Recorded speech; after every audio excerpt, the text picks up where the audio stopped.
ભેસાણ શહેરમાં વિવિધ એરિયાઓમાં 18 જેટલી જગ્યાઓ ખાતે હનુમાન જન્મોત્સવ ઉજવવામાં આવ્યો હતો। આ હનુમાન જન્મોત્સવમાં બટુક ભોજન, સત્યનારાયણ ભગવાનની કથા, રાસ ગરબા સાથે હનુમાન જન્મોત્સવ કાર્યક્રમ યોજાયો હતો।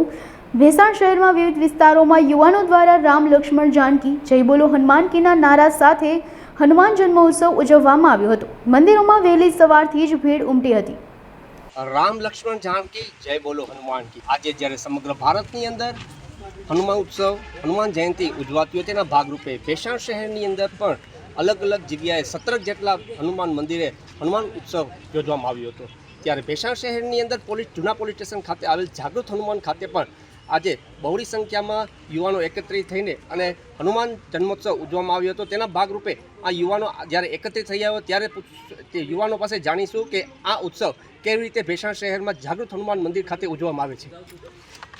હાજી, હું ગોપાલ પુરોહિત। અમે પોલીસ લાઇનમાં દર વર્ષે હનુમાન જયંતિનું આયોજન કરીએ છીએ। એમાં નાના નાના ભૂલકાઓને બટુક ભોજન કરાવીએ છીએ, સાંજે કથાનો કાર્યક્રમ રાખીએ છીએ। તેમજ આ આયોજન અમે 10 વર્ષથી જાજા વર્ષથી અહીંયા આયોજન કરતા આવીએ છીએ અને અહીંયા મોટી સંખ્યામાં બધા સેવાકીય કાર્ય કરે છે બધા યુવાનો। તેમજ નાના ભૂલકાઓ ભોજન કરવા આવે છે, તેમજ રાત્રિનું કથાનું આયોજન હોય છે। હિન્દુનો પ્રતિક તહેવાર, મારું કહેવાનું એટલું જ છે કે આપણે બધાને સાથે મળીને હનુમાન ઉત્સવ હોય તેમ કે રામનવમી હોય કે આપણો હિન્દુનો કોઈ પણ તહેવાર હોય, સાથે મળીને જાજા લોકોને ભેગા થઈને ઉજવવો જોઈએ।